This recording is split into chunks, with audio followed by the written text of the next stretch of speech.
Good afternoon, everyone. Good afternoon, everyone. We are reconvening this committee of the whole, listening to budget testimony for FY 27 budget. I want to also remind individuals that you can ask questions as it pertains to the FY 5-year plan, FY 27 budget, and also 5-year plan, capital budget, and program.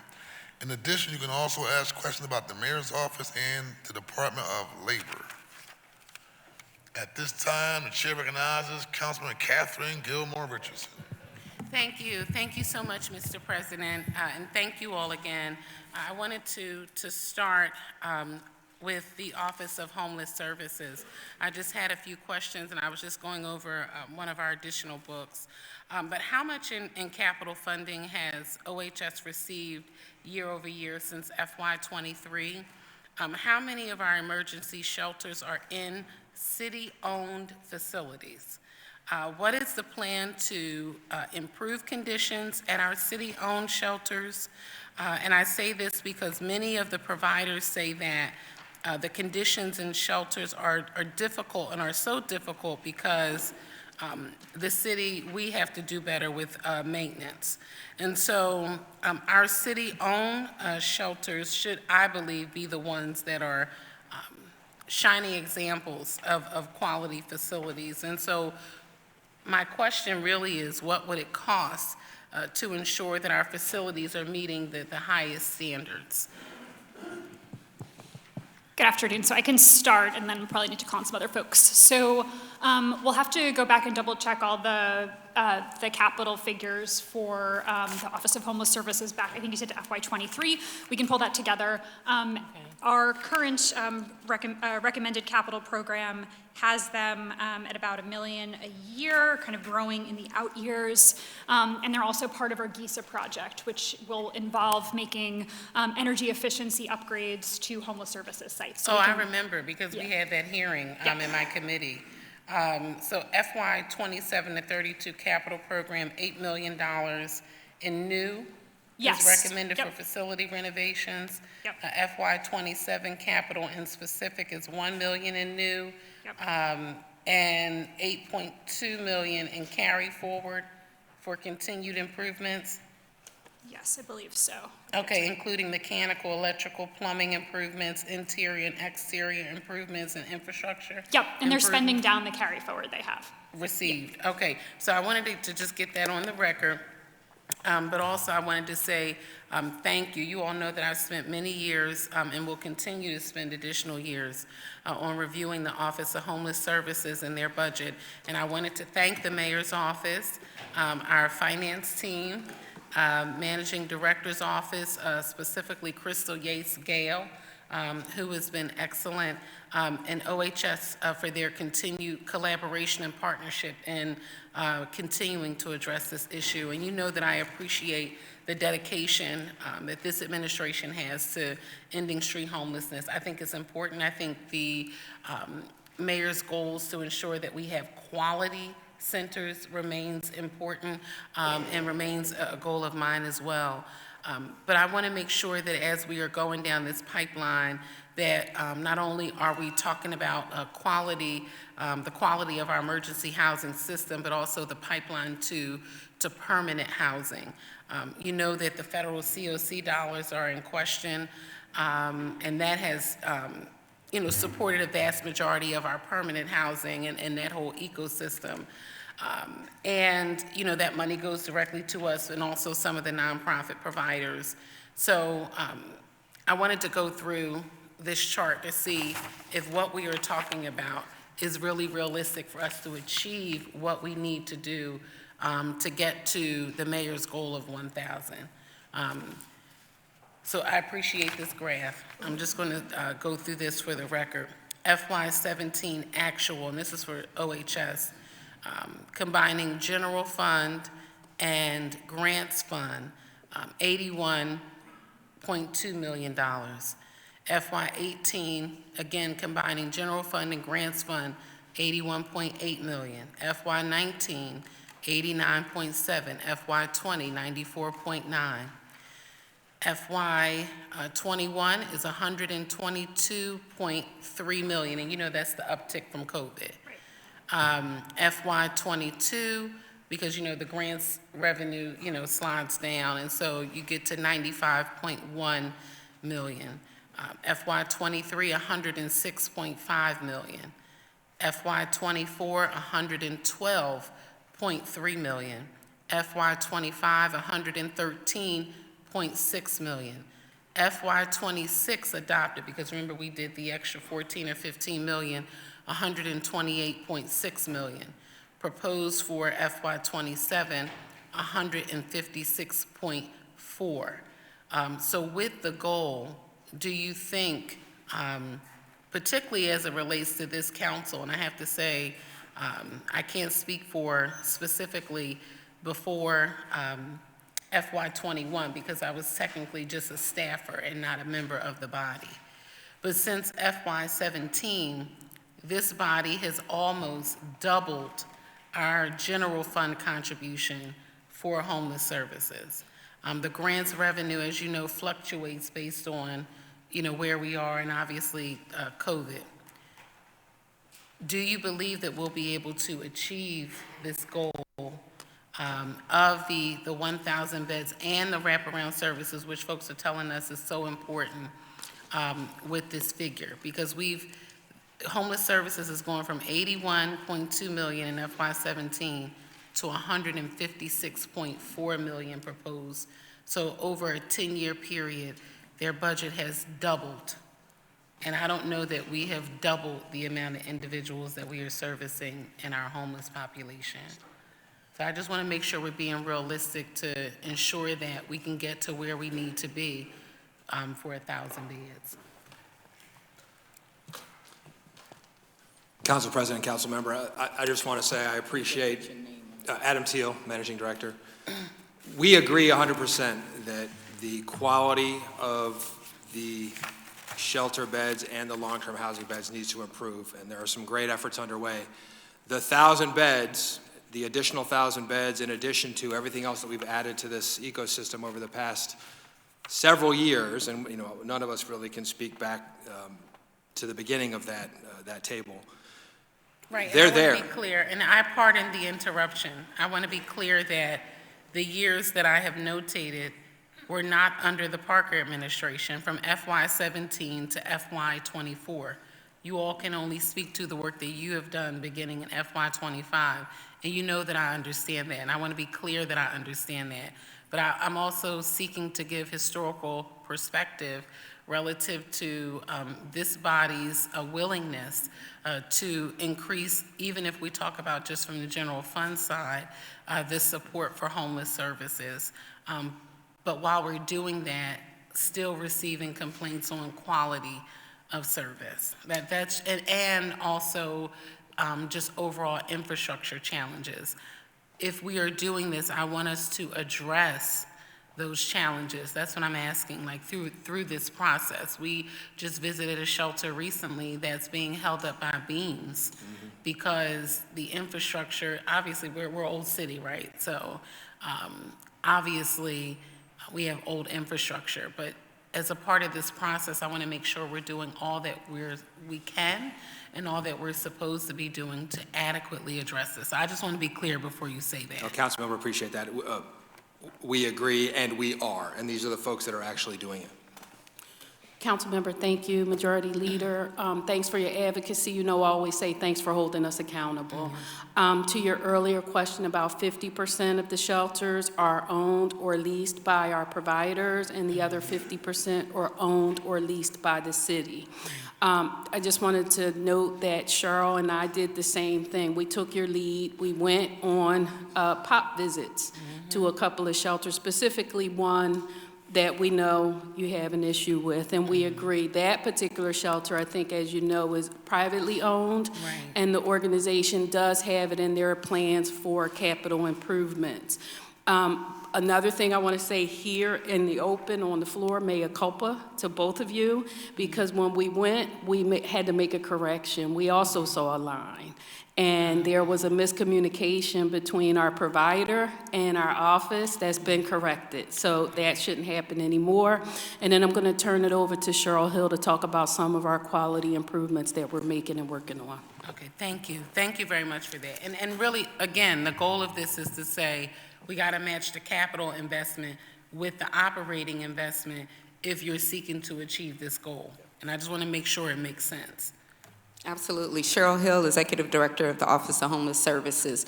One, I do appreciate being able to do the pop-up visit, and we didn't tell anyone that we were coming intentionally because we want to see what it looks like on a day-to-day basis. The sites that we went to visit, one of them in particular does need a lot of work. We know the owner is planning that work. They actually have a capital plan within the next 12 months to do some of those improvements as well as Aparna mentioned some of the capital plans that are for the city-owned shelter. I think will improve some of our quality at those shelters too. However, I will speak because I was just trying to double-check the data, and the numbers fluctuate, to be honest, on our homeless count, which is part of some of the challenges. In FY16, the number is around 500 that were unsheltered. Last year, we had 1,178 unsheltered, in addition to all the people that we put in shelter so that we can keep that unsheltered number a lot lower. And so with that, it is a more expensive cost. But the 1,000 shelter beds have been identified, and quite frankly, quite a few of them are already filled. And that is going to be reflected in, I believe, this year's point-in-time count. The team is still finalizing the numbers, which is why we haven't publicized them. But the preliminary count has shown a direct correlation to the beds that we've added to reducing the number of people who are in the shelters.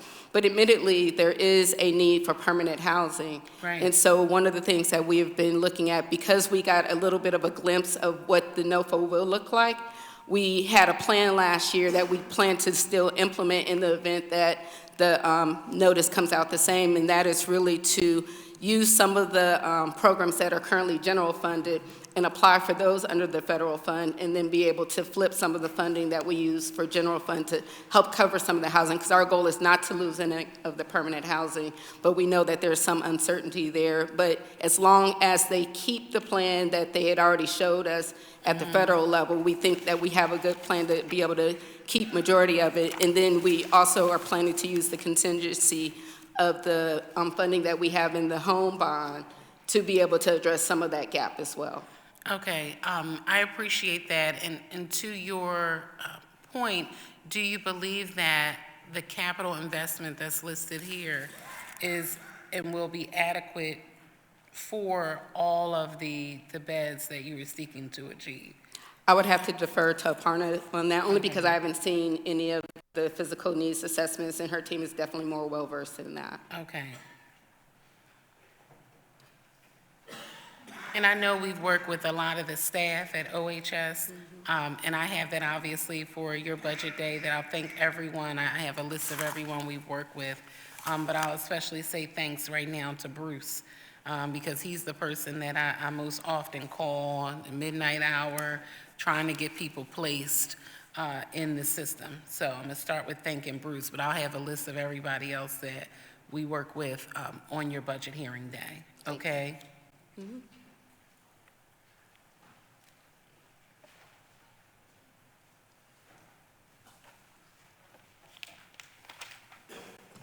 Councilmember, again, we very much thank you very much. I'm Majority Leader Gilmore Richardson.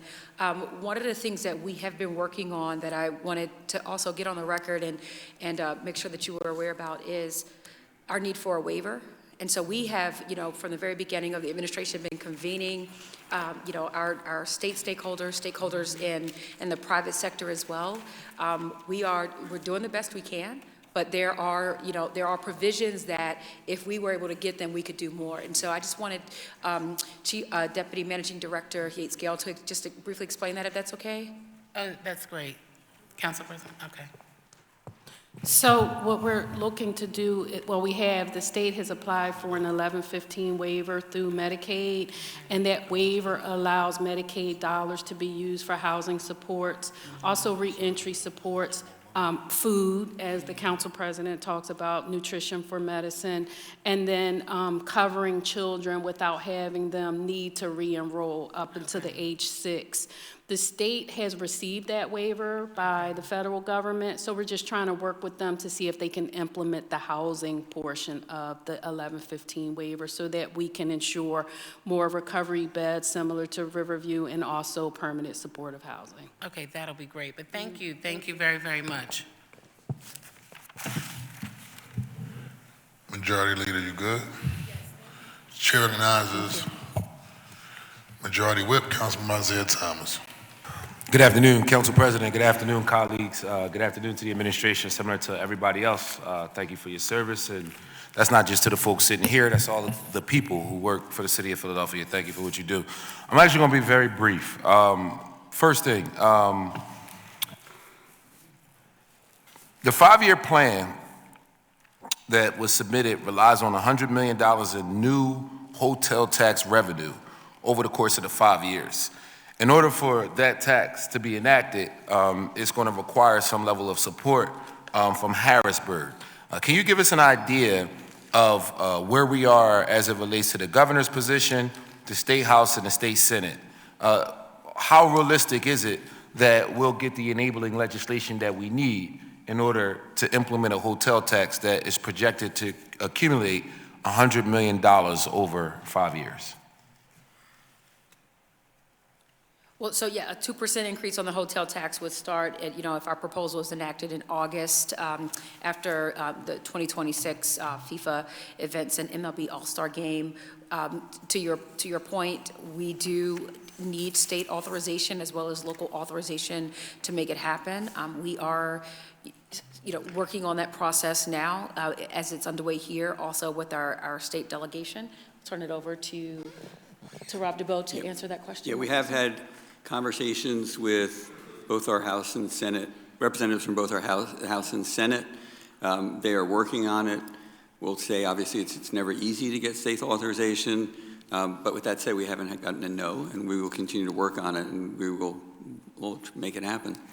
Help the general public understand what does state authorization consist of, because that's a term that people might not understand what it means, but help people understand exactly what will we need the state to do in order to give us permission to follow the proposal of the mayor. Right. The state would have to say that we were allowed to levy this additional 2%, so they'd have to authorize it. So With legislation? With legislation? With legislation, yes. It would that would have to require pass the House and the Senate? Correct, and be signed and then by be the passed governor. and then signed by the governor? Yes. Okay. And we're not asking them for any money. We're asking them to let us tax ourselves.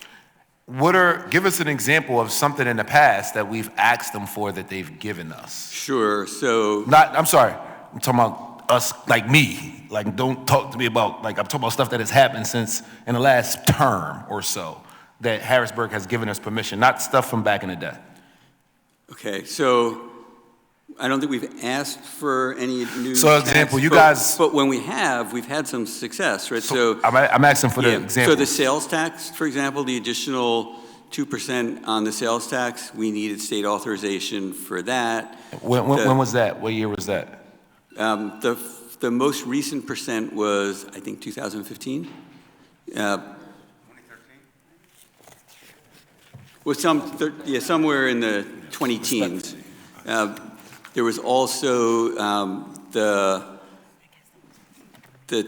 cigarette tax that goes to the school district. That was also around 10 years ago. So I'm thinking about the uniformity clause, which I agree with you guys that we need to at least get some authority as a city of the first class. Councilmember Gaudier just reminded me of things we tried to do around gun control.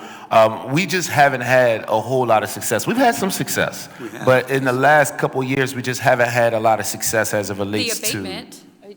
Yeah, that's right, the 20-year abatement. There you go. That's a good one. Yeah. So what happens if we do not have success here? What happens if the Harrisburg does not give us the enabling legislation and we're unable to get the $100 million? How will that impact the 5-year plan? Well, we would have to look for another way to expand those services, which would probably mean painful trade-offs. Not probably, would mean painful trade-offs. Madam Leader, I'm going to stop right there. My only ask throughout the course of this budget process, right, we have a lot of holes. SEPTA, school district, I just talked a little bit about the hotel tax and the likelihood of that happening or not happening. I want to commit to us working together to try to figure out how do we address all of these holes and do it in a way that's like the most fiscally responsible. There are some things that I've seen in the budget that I know I have more questions about, and I'm looking forward to deliberating with the administration to figure out why do we need certain things, because I'm sure it's a method behind the madness. But I think that we have to be careful with where we are right now, with the uncertainty coming out of DC, with the uncertainty coming out of Harrisburg, and with the fiscal responsibilities that we have a lot of big projects, right? I looked at, you have $211 million for the Wellness Center over the next 5 years. That's a big project, right? We have all these huge projects, all these different initiatives, and I'm not sure that we're guaranteed to have the revenue to take care of all the things that we're responsible for with the uncertainty in DC and in Harrisburg. So I just wanted to raise that point, not specifically to just address the hotel tax, but just to address the overall fiscal concern that I have as it relates to where we are currently and what direction we're going in. Yep. Madam Leader, that's it for me. Thank you. Understood, and those are legitimate concerns. I mean, we have big needs that go with our big funding asks, but we look forward to continuing to working through the process. Thank you. Thank you, Madam Leader. Thank you. Thank you so much, Councilmember Thomas. The chair now recognizes Councilmember Phillips and then Councilmember Brooks. Thank you so much, Madam Leader. I was just a few questions here. How is the administration ensuring that development that will be taking place for the housing initiative includes family-centered learning, such as playful learning environments that support child development and family engagement?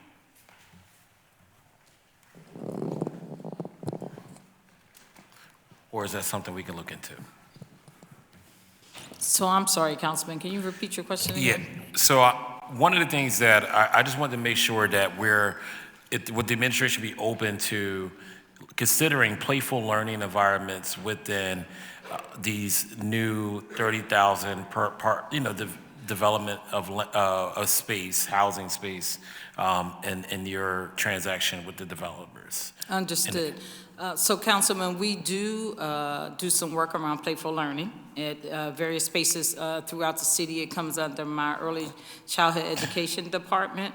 It's certainly a discussion that we can have, because playful learning takes advantage of any opportune spaces and places where there may be children to utilize it in that way. But we have done it in other places. We've seen it around the city everywhere from like laundromats, where they know kids may be for a long period of time, to playgrounds, to other areas. So we're not adverse at all to considering that, but in terms of how it's built in, I'll let Mark give you more details. Hi, Councilmember. Mark Dodds, Deputy Director, Division of Housing and Community Development. We have been in conversations with two groups around this, Watchdog and Playful Learning Network, I believe. Great. And what we've done first, and they've convened a series of stakeholders to talk through possibilities in this area. The first thing we've done is incorporated language in our affordable housing RFPs that incentivize developers to incorporate those elements. Yes. So basically, it's not costing us any money, and we're letting folks know that this is something we'd like to see in the proposals that get submitted. So as of today, we don't have any money allocated for that specifically, but we have been in conversations, and they have recently come to us with a modest ask. That was a solid answer. I appreciate that. Thank you so much.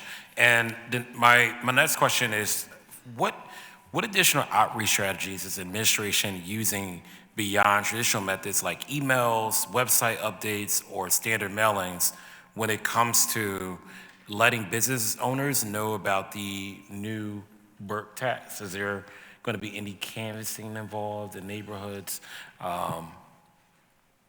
I will call up Celine Wilson and Karen Fegley from the Commerce Department to talk about all of the different avenues that we're taking to ensure that people know about the BERT, and changes there, but also investments that we're making through grant-making programs that were approved under last year's budget. Excellent, thank you.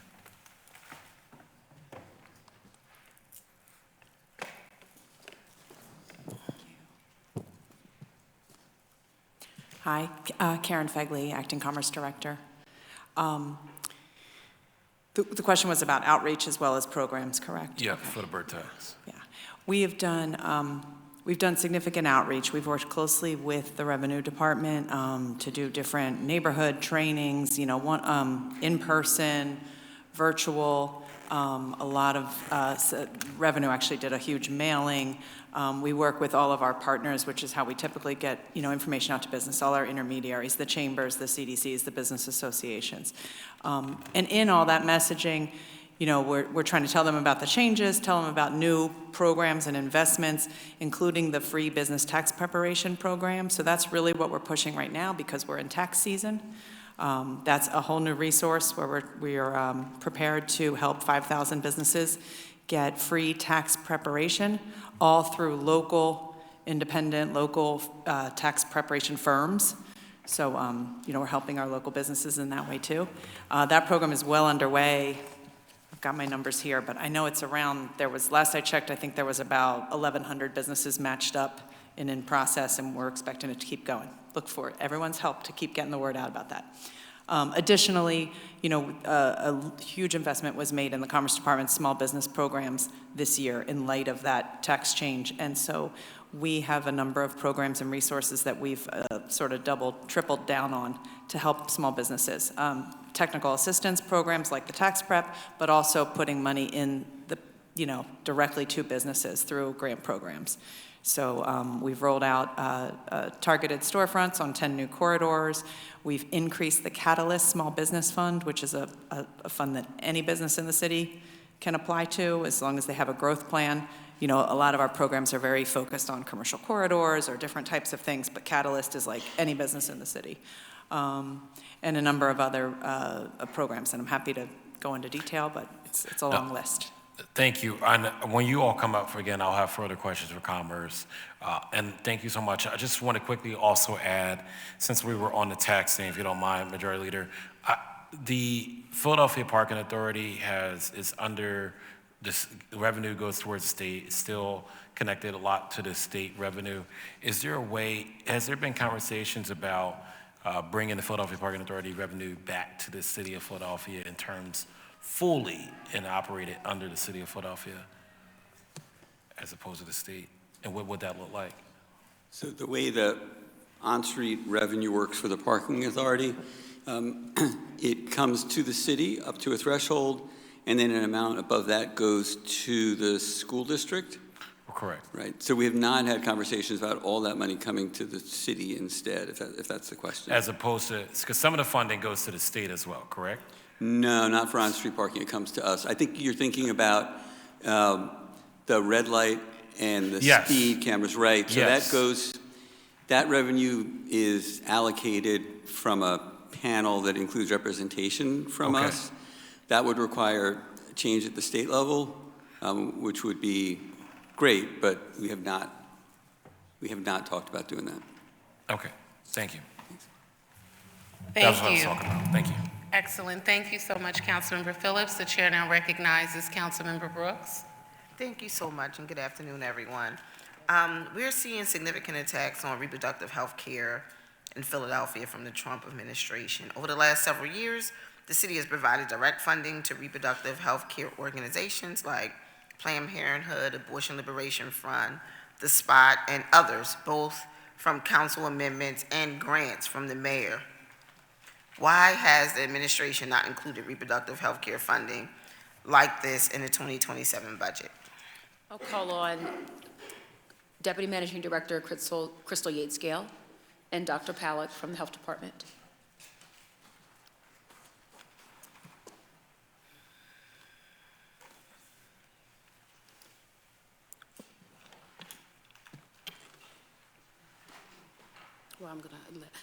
Good morning, Councilmember Brooks. I am going to defer to Dr. Raval Nelson because we do continue funding for the programs that funding was implemented for, such as period poverty, maternal health, Black maternal health programs. So there is funding there, but it's continued funding. But I'll turn the rest over to Dr. Raval Nelson. Good afternoon, Councilmember. Dr. Pollack Ravel Nelson, Health Commissioner for the City of Philadelphia.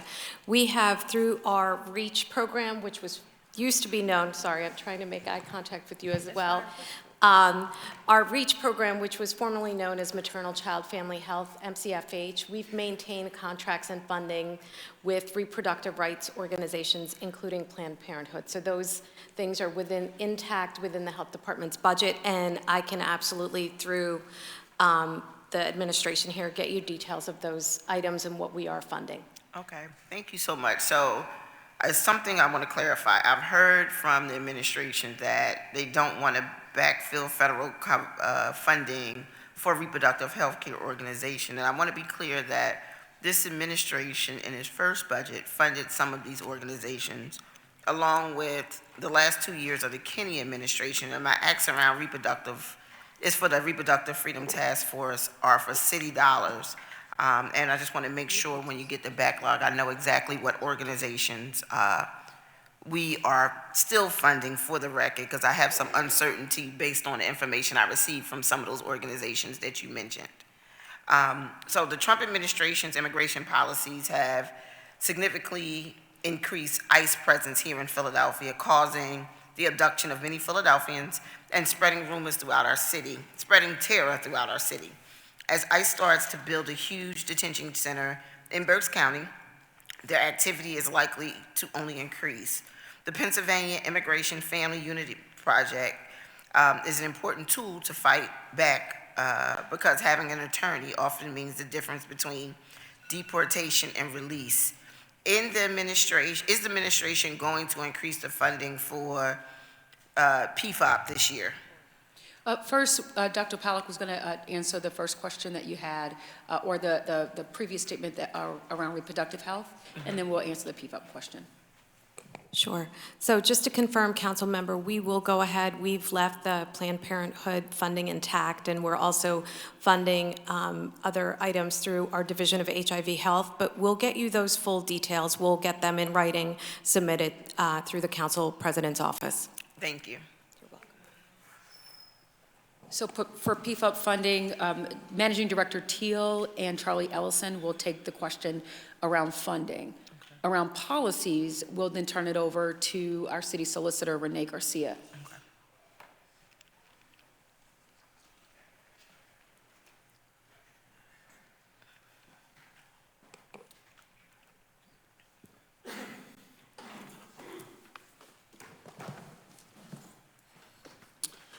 Charlie Ellison, I'm the Executive Director for the Office of Immigrant Affairs.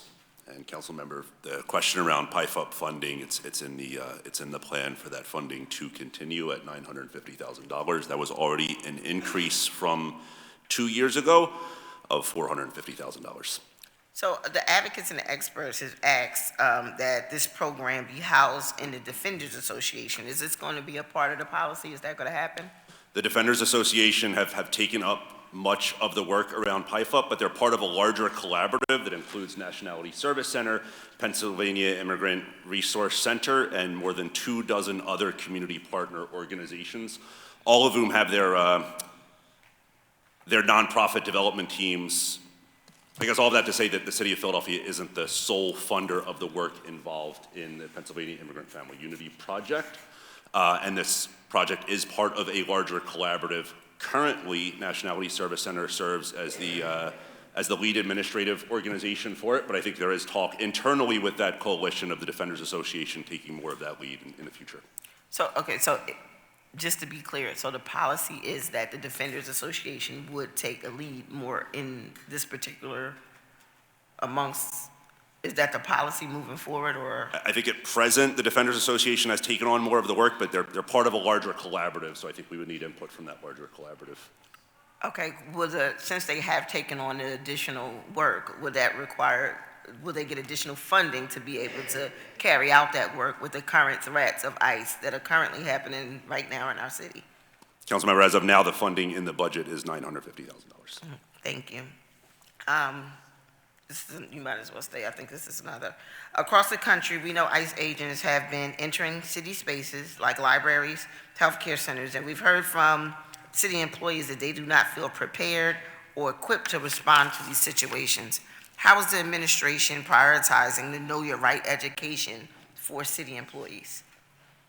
Thank you, Councilmember Renee Garcia, City Solicitor, and good afternoon. And I'm also straining to make eye contact with you. Weird. I'm on my swivel here. The practice right now is that, the practice has been that if there are federal agents of any kind that come to a city facility and ask to get into the private spaces, that employee is to ask them to remain, take any paperwork, and call the law department. We are in the process of doing the best we can to do a one-pager that's easy for everybody to reference, to go to the particular hubs throughout the city that we are most concerned about, a lot that you have mentioned. So the libraries, the health centers, the rec centers, and of course in the quadplex here. So for clarity, they're gonna get like a one-pager to be updated on what to do, or is it gonna be, okay? It was kind of ad hoc guidance that came through, so we're putting it all on, we're trying to put it on one page so it's very easy for someone to say, we have this situation, and that's really for any law enforcement that shows up, and I contact the law department. Here are the phone numbers. So we're trying to make it as easy as possible. Okay, thank you, because you know it's ramping up really quickly, and we just need to be prepared. I just want to make sure that the city has a plan in place and that our employees feel prepared to deal with any situation that may arise over the next couple of days at this point. Completely understand. In the event that happens, so thank you. Thank you. Thank you. Thank you, Councilmember Brooks. The chair now recognizes Councilmember Gaudier. Thank you, Madam Chair. My next line of questioning is about the city's waste disposal contract. So I guess we'll wait for Carlton.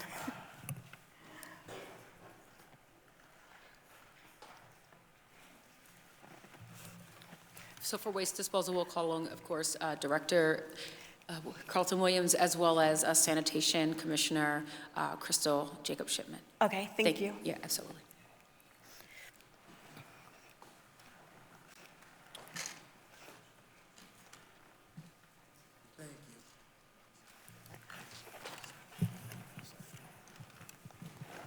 Good afternoon, Director Williams. Good afternoon, Carlton Williams, Clean and Green Director. Hello, Council Member. I'm going to get several questions on record and then allow you to respond. Sure. On the campaign trail, Jeff Brown famously said, quote, "Chester is Chester," when asked during the Fox 29 mayoral debate about the injustice of Philadelphia burning its trash in Chester. Then candidate Parker responded, quote, "That response is the same way you treat the black and brown community," end quote. But now that Mayor Parker is in a position to do something about this injustice, the Parker administration appears to be opposing efforts to end its dirty deal with the Chester incinerator. So my questions are, when did Mayor Parker's position on the environmental racism happening in Chester change? Is the mayor now comfortable continuing the legacy of pollution and sickness despite having the power to stop it? And then my last question, before I allow you to answer, the Parker administration emphasizes intergovernmental collaboration, but does not seem to be listening to Chester Mayor Roots, Chester state representatives, Chester residents, climate and health experts, including our former public health commissioner, and constituents from both cities who are asking us to stop making them sick. Does the Parker administration believe it is acceptable to make Philadelphia clean, green, and safe by making our neighbors in Chester dirty and sick? Thank you for your question and comment. First of all, I don't think Mayor Parker or the administration does not, we disagree that we don't support clean and green in Philadelphia or Chester. I think what was said and what we've constantly talked about, even with your office, with all due respect, council member, is the need to evaluate every option possible for the city of Philadelphia so that we can have the most fiscally sound, environmentally sustainable contract for the citizens of Philadelphia. I know that there are multiple studies that are out. There are some that support waste to energy and some that don't support it. And we're asking through the RFP process that is chartered for us to look into what process is best for the city of Philadelphia. And I think that is Mayor Parker's position, and that's what we're following. Can I ask you about one of the studies? Sure. Okay.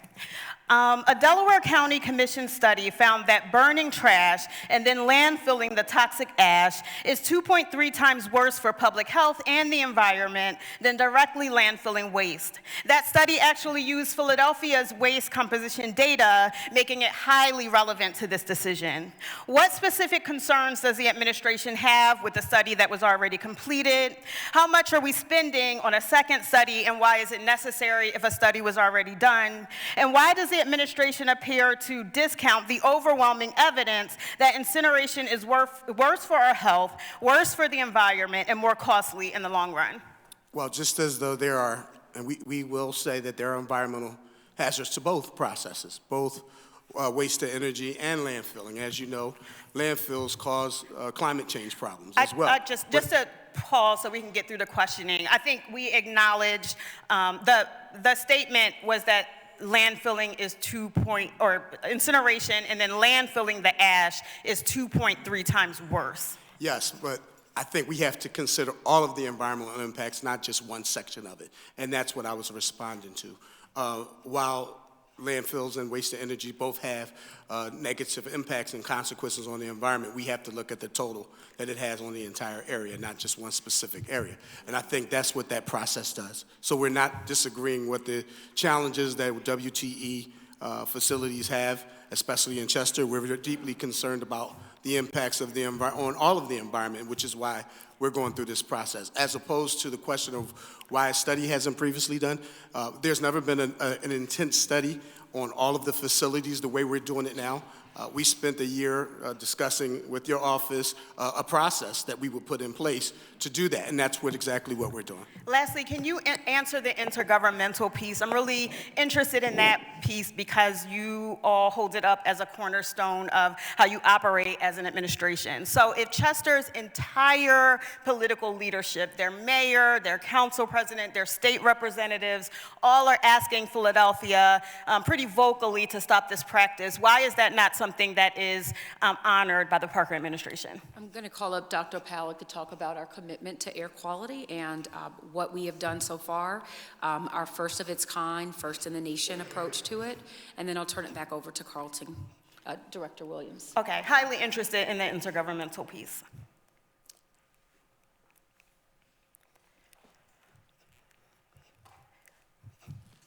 Good afternoon, Dr. Pollack Ravel Nelson, Health Commissioner for the City of Philadelphia. So most recently, we have launched an air quality sensors, the Clarity sensors throughout the City of Philadelphia to help with the environmental justice issues throughout our city to make sure that everybody can access, it's called Breathe Philly, can access their own air quality within their neighborhoods and get a sense of what the air quality is before they step out.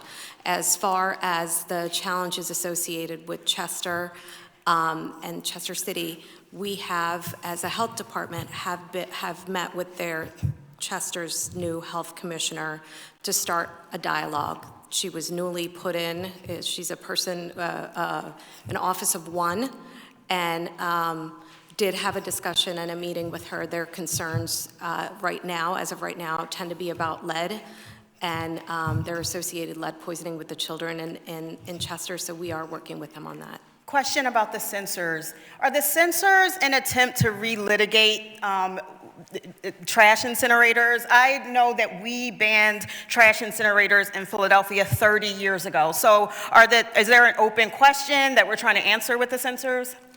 No, ma'am. The sensors are designed to protect and adjust for. So the EPA had traditionally 10 hardwired sensors through the city of Philadelphia.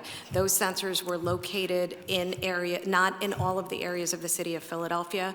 The Canadian wildfires are an example of how the air quality can change at any given moment depending on which way the wind is going. So for that reason, the health department has been working for about 16 years to go ahead and get these air quality monitors that can instantaneously let you know. The in-between monitors that we had, the PQAS sensors, they were actually filter sensors, so we had to get them sent out for laboratory analysis. So these new sensors are instantaneous, and you can determine that this was a step forward for air quality and breathability in our city. I think I'm trying to understand how the sensors relate to my questioning on continuing with trash incineration. So I think the way that the sensors could relate is as we start collecting data to get a sense of what the air quality roles are in and around where Delaware County and Philadelphia County are adjacent, we can start having those further dialogue and discussions. Okay. That data has not necessarily been fully readily available or instantaneous. Okay, I guess I just thought if we banned trash incineration 30 years ago that we were like pretty definitive, but I didn't understand that we were just studying it from ground zero, but thank you. I would love to hear about the intergovernmental question. Good afternoon, Council President and members of council. I just wanted to come up and share some of the efforts that Parks and Recreation is doing to address some of the concerns. My name is Susan Slauson. Thank you. Susan Slauson, Commissioner for Parks and Recreation. The Fairmount Park Organic Cycle Center directly advances Mayor Parker's clean and green vision by diverting over 5,000 tons of organic material from landfill each year and creating beneficial products like mulch, wood chips, and compost. So this is one of the things that we're doing to address everything going into the landfill. Our composting, our Campion opportunities. So there are things that are going on to ensure that we're not just dumping into the landfills, Madam. Thank you. Can you repeat your question around intergovernmental so I can make sure that I'm answering it? I understand that an intergovernmental strategy is very important to the Parker administration. It's often touted as one of your biggest strengths, right, given the mayor's background. Given that, how do you view the fact that Chester's mayor, Delco's council president, Chester state representatives, and the full body of political leadership and appointed officials like the public health commissioner have asked us to stop this practice, and they've asked us unequivocally. They are not asking us to begin a conversation. They've asked us pretty clearly to stop. Can you speak to that, and how does a lack of response fit into your intergovernmental strategy? Thank you. So the intergovernmental strategy with the Parker administration has never changed, and this continues. We work collaboratively across all departments. Our law department, with our Office of Sustainability, with your office, with our legislators to discuss these issues all the time. I think what we're disagreeing about is the process. We're not discarding what Chester has said. We take those concerns very seriously. We are concerned about the impacts of the environment, not only in the city of Chester, but the impacts it has on the city of Philadelphia as well. But there are also other mitigating factors, especially when you talk about landfills. We should be talking about a long-term waste plan that gets rid of our trash to both facilities. I think that's where the conversation needs to start, looking at things like anaerobic digestion, which is a healthier way to process waste that is beneficial not only to the city of Philadelphia, but to the city of Chester as well. All of those issues need to be taken in place. I think just taking that one side of it doesn't discount the fact that we're not listening to the people of Chester. We hear them loud and clear. I'll close with this. Chester has been trying to rid themselves of this trash incinerator for 30 years. We are currently on the cusp of picking a partner for our waste disposal contract. If we go again with Reworld Covanta, which not only pollutes Chester, but other black and brown communities like Camden and others, we will be in a 7-year contract, again, that directly defies what Chester has asked us to do. I challenge us to take action and to not be clean, green, and safe on the backs of another poor black city. Thank you.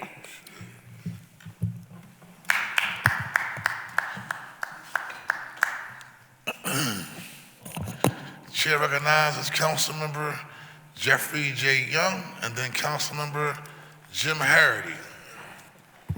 Thank you, Mr. President. I have a couple questions regarding the mayor's office budget. First question relates to There's a $475,000 line item for a quality assurance system. Could you tell us what is this system, what it's supposed to do, who will use it, and what problems in the current operation does it look to solve, and why is this the best use of those funds than direct staffing or program support?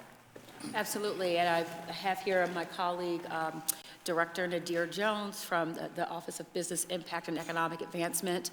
Under his office, that's where the investment will be made into that tool. And so he will speak more to why it's timely, why it's needed, and why we're making the request. And while you're up here, my next question is related to the same thing. The $565,000 one-time transition to small business enterprise, like what's this transition mean? And talk about that as well, please. Sure thing. So good day, Nadir Jones, Director of Office Business Impact and Economic Advancement. So in regards to the quality assurance tool, this is us looking at different modernized software tools that we can integrate into our procurement systems, where we can integrate and centralize how we identify and maximize small business participation, in particular, those contracts that lend 100% small business participation, not just on the subcontracting level. As it pertains to the 565, that's really to help the Office of Economic Opportunity strengthen their compliance and enforcement mechanisms to ensure that we have subject matter experts on these projects, ensuring that our small businesses are performing commercial useful function and that the prime contractors are not taking advantage of them. But so the 565 is a one-time transition though, right? One-time transfer. So is this going to be something that, how are you going to, I'm assuming the issues of the small businesses are going to be recurring year after year. So why is it just a one-time thing? Yeah, so it's an immediate short-term request. The long-term request is to eventually train OEO staff, have these subject matter experts train OEO staff to better their compliance and enforcement monitoring acumen. Thank you. But back to the quality assurance system. So you said this is a system that's going to be used to help with our small business procurement. Like, so it's a system that's going to look at how we integrate our systems, essentially. So it's a system to take a look at our procurement system to identify bottlenecks in our procurement award process. So is this something that it has went out for like RFP? Is this something that you all just decided to do? Yeah, this is something that we're going to RFP. Yeah.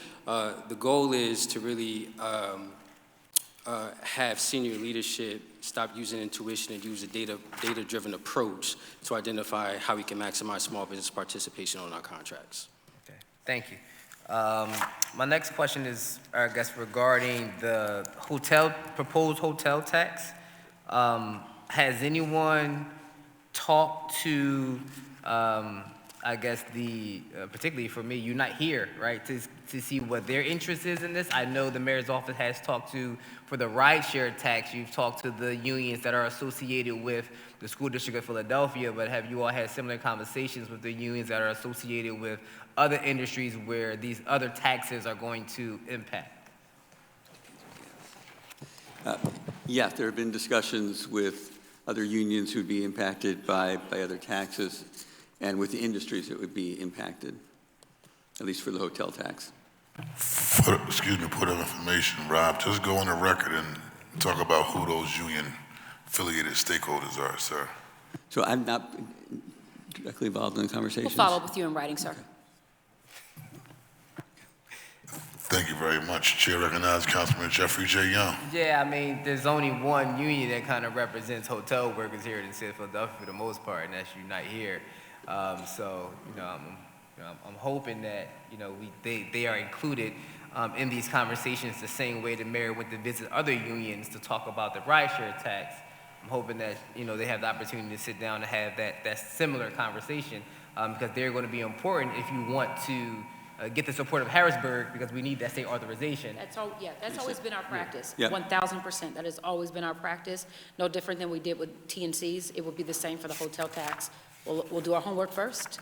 We'll engage all stakeholders second, and then we'll move forward with it. But we would not proffer a tax without doing our due diligence, which means engaging all relevant stakeholders. So absolutely. So for the record, because the amendment is already here the proposal's already here for the hotel tax, I guess the question is, have you already engaged Unite here as a part of this conversation, since they're the ones who represent hotel workers, the primary organization that represent hotel workers? Yeah, I'll follow up in writing, so I have the exact name of who we engaged and when that engagement occurred. Okay. Absolutely. Thank you. And we'll do that immediately. Absolutely. Remember, y'all?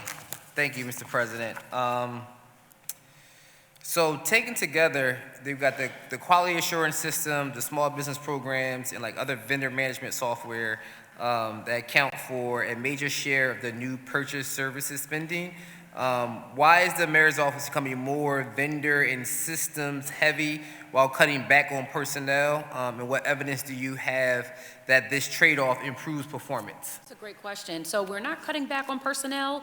We are streamlining our personnel. So since the last budget, we created the Office of Public Engagement and Neighborhood Affairs. We're moving personnel from our constituency engagement unit over to under that unit under the leadership of Anton Moore. So that's a transfer of personnel. It will look like a cut on our budget line, but then you'll see that new office, those staff just transferred under that budget line. Okay. It's just an organizational shift. Okay. And then the investments that we're making in Class 200 around the technological needs and the contract needs, that's really to support and enhance the work that's happening under Nadir's leadership under the Office of Business Impact and Economic Advancement. Thank you. So you lead into my next question. Can you tell us, we got to see here is a $1.14 million transfer out of the mayor's office. What exactly is being moved, where is it going, and what are the responsibilities or accountability mechanisms, that are leaving the mayor's office with this 1.14 transfer? No accountability is moving. They're just moving under a different budget code. And that's really it. They will still stay in the mayor's office from an organizational perspective. They're just under a separate budget code instead of the mayor's budget office, because that's just how it's set up in the system. So the constituency engagement staff that are currently in the mayor's office, they'll stay in the mayor's office. They'll stay within my portfolio, but under the leadership of Anton Moore, and under that leadership, the new Office of Public Engagement and Neighborhood Affairs. And we made that announcement when he started, which was sometime late last year. Thank you. I have one more question, Mr. President, excuse me. Freudian slip. What is the total cost of the, for the Department of Labor, what is the total cost of the arbitrations with unionized labor over the cost of the last 5 years, and then what you're looking moving forward in the next 5 years? So the cost of the agreements and arbitration awards that we've reached so far is approximately $550 million over the 5-year plan. That exhausted the labor reserve that we have, and that's why in this new plan we are proposing a new labor reserve that's about $615 million. And that includes, reserves for contracts you are currently negotiating, and then contracts that will be up within the next 5 years? Correct, yes. Okay. Thank you, Mr. President. Thank you.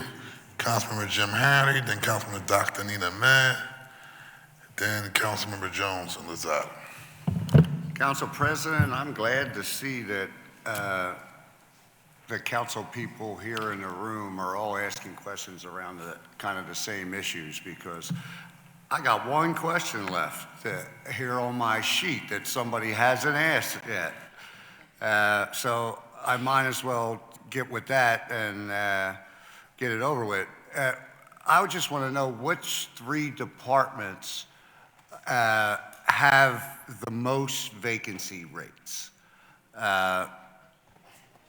Trying to figure out where we need employees the most. I know that there's some really concerning numbers in the fire department. I also know that you guys are still negotiating, so I don't want to go into any of that stuff. Just asking about what's our 3 highest departments that have vacancies now? What are those vacancies? And what are you guys doing to prioritize staffing up these positions? Absolutely. I'll call on Candy Jones, the leader of the Chief Human Relations Officer, to answer the question around vacancy.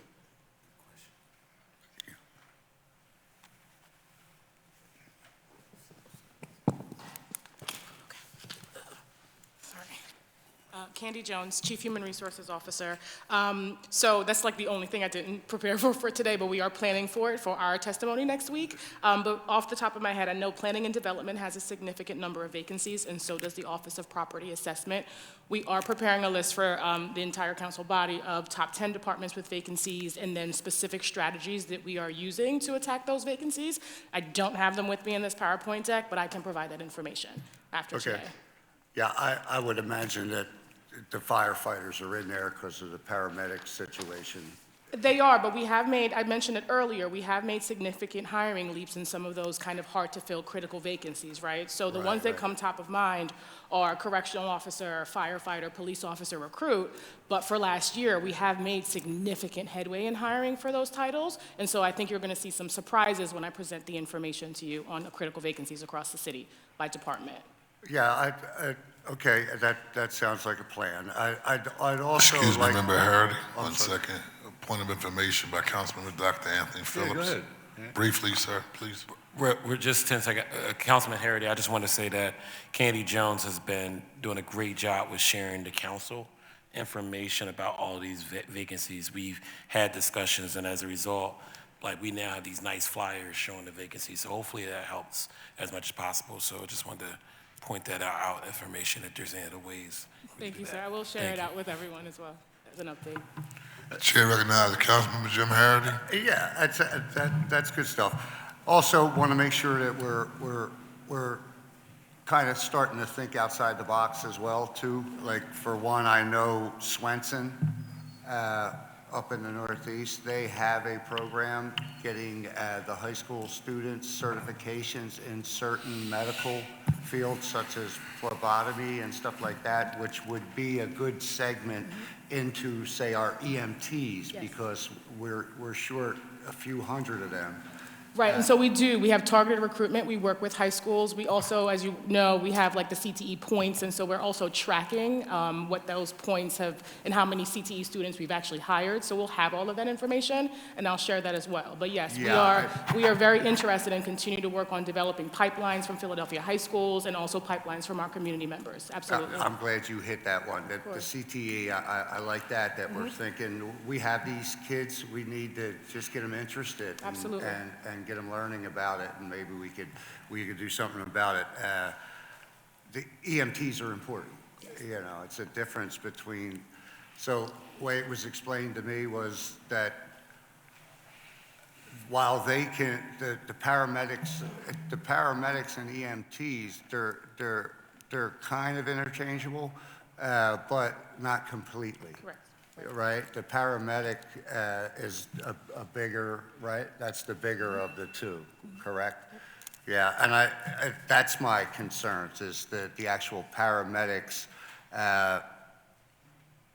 numbers get to be raised, because for somebody in my condition, that's the difference from them being able to give me the shot I need to get to the hospital, or not being able to give me that shot until I get to the hospital. One can and one can't. And so what we'll do, we'll specify those paramedic numbers and the EMT numbers so that you can see what the growth looks like from 2024 to 2025. We'll provide that as well. Thank you so much. Information, that's good stuff. Also, the only other thing then, since I'm here with you, too, how are we doing I love the idea of the mobile unit that we have. How are we promoting that, and do you have a lot of, let's say, plans this summer? Because there's a lot going on to be out there at some of these festivals and all. I think maybe we set up shop. It's just a shame, because there are some good city jobs that people. Right, so we've actually made significant headway. And I know this came up last year at our council hearing. So we've actually doubled the number of community events we've gone to. So in 2024, was at 154. For 2025, we've at 326 events. And then 100 of those events have actually had the hiring bus attend. And so we continue to work with council, continue to work with our constituents for requesting the hiring bus. They can do that online, request its presence, or request OHR to table at events. So we continue to make significant headway in the number of events that we are attending every year. I'd like to see a number of, like, how many we actually got from the bus, because that would be, We have, you know yes, what and I'm we saying? have that So as we well. can- So we track Right. applications, community engagement directly from those events, and so I have all those numbers prepared as well. Thank you so much. Of course.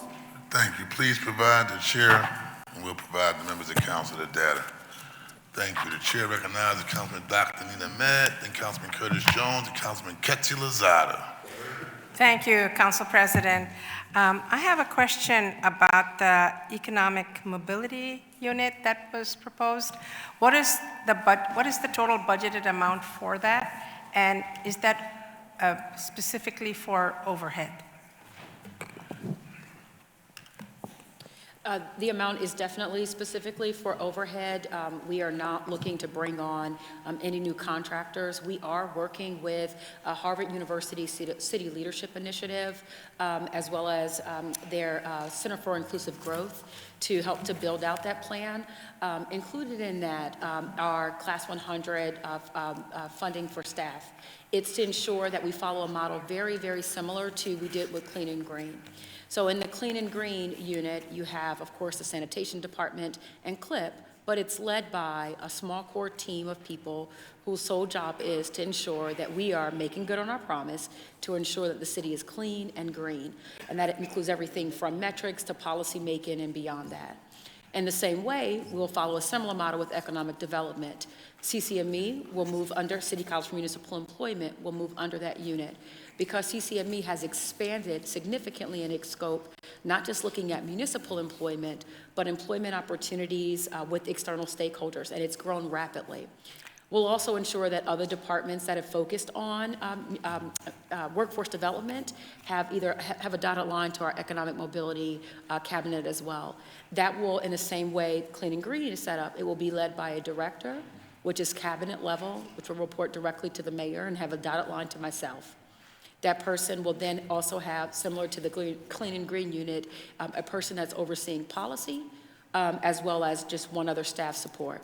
And in that office, their job will be to ensure that we move from 50th place, where we're at right now, and we move out of that place. And it's similar to an approach that we've seen again, I mentioned Charlotte, North Carolina earlier.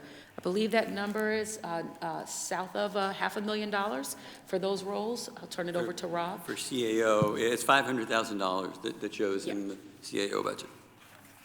Are you done? Yes. Oh, okay. So the overhead is, say that again, because I have a very different number here. What was the number you said was? $500,000. $500,000. Is there any ability, maybe not in the 500,000, I had a bigger number that I was given for the overhead, but I wanted to know if there's any ability, because you talk about financial empowerment of Philadelphians, to have any kind of product that would be sort of a zero interest loan product or even a forgivable for direct participation for those who are identified to be good candidates to invest in for small businesses, for example. We have done similar, but different in the Joy Bank that we did for pregnant people. We had a direct payment actually monthly for people in certain zip codes. I just wanted to know what that intersection of small businesses is in this space, where the best way for small businesses to get some capital, right? So if we are able to carve out something that identifies through this office who is most deserving of something of a zero interest, which could be forgivable depending on the work they did or the progress they made. Yes, that will fall under a different cabinet. That will fall under Commerce. I'll ask Karen Fegley to come up. We do have technical assistance programs that already exist under the leadership. So Karen Fegley, unfortunately, is not in chamber, so we will make sure that we follow up with you immediately in writing to remain accountable and to bring an answer to that Yeah, question. I just want to make sure that economic mobility is connected directly to dollars that are mobilizing into our workforce, yes. Yes, and I'm glad that you make that distinction. When we're looking at economic mobility, yes, it is fast-tracking the economic GPS that the mayor talked about. So that does include prosperity, right?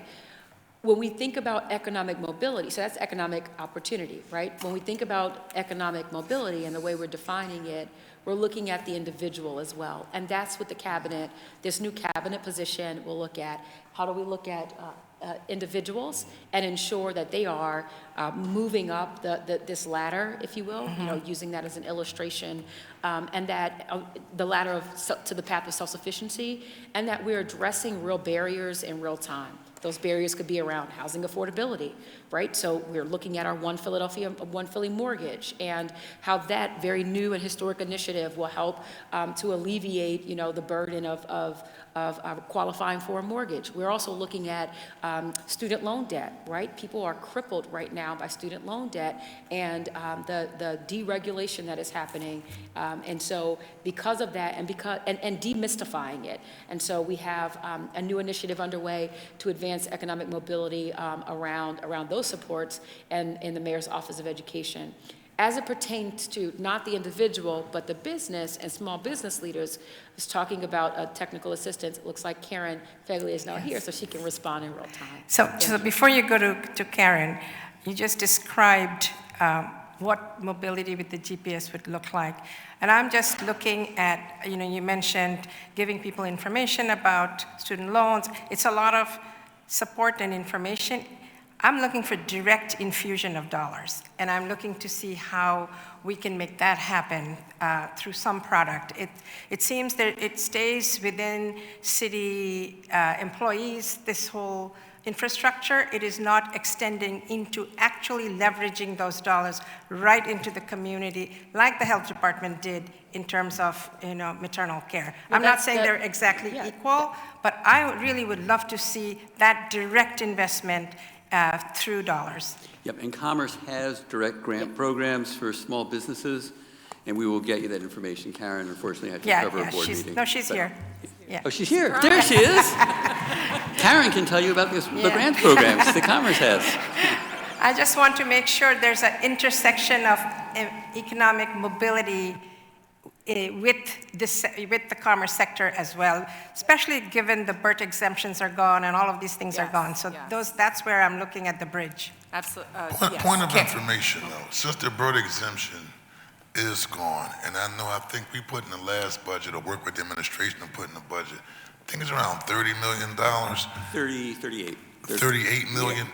How much of that 38 million actually went to the people who run small businesses who now have to file taxes? And so how does that basically 40 million impact that particular population of individuals? Yes. Karen Fegley, Acting Commerce Director. I like to make an entrance, sorry. So to your question, Council President, yeah, there was 30 million a year is what the administration committed. Council added to that the 38 to make it 38.5 for the next 2 years. We heard your message that most of it needs to go, you know, in the pocket of small businesses. The breakdown is business education and capacity building. Those programs add up to about $11 million, and direct capital to businesses is about $26 million. If you're doing the math, that does leave some remaining dollars for program delivery staff and administrative support. We did hire additional staff to run these programs and make sure, you know, a lot of the work we do, especially with the small businesses, really takes a lot of hand-holding. So we added some staff to ensure that we could get to the businesses that need the help the most. Is there additional funding in this budget to double down our efforts to support those businesses who are impacted by the elimination of? It's in the current year, FY26, yes, and It's going recurring. forward. No, FY27. Yes, And it's recurring. FY27, yes, it's recurring. How much is that? So it's 38.5 again in 27, and then in 28 forward, it's 30. We're doing it again. Thank you.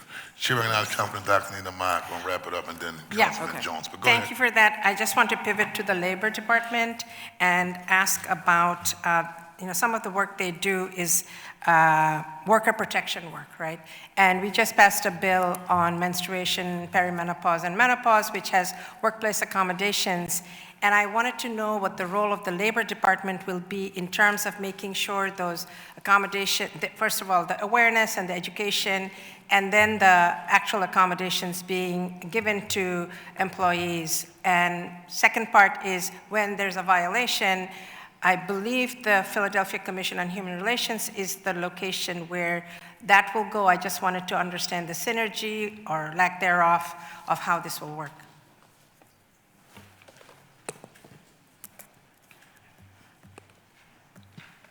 So I'll call on Acting Labor Director Cara Lahaney to answer the first part of your question.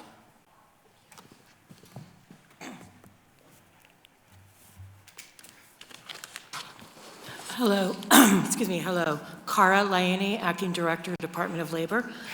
Council member, we consider your bill, your law now, to be an EEO law similar to the ADA, that kind of accommodation.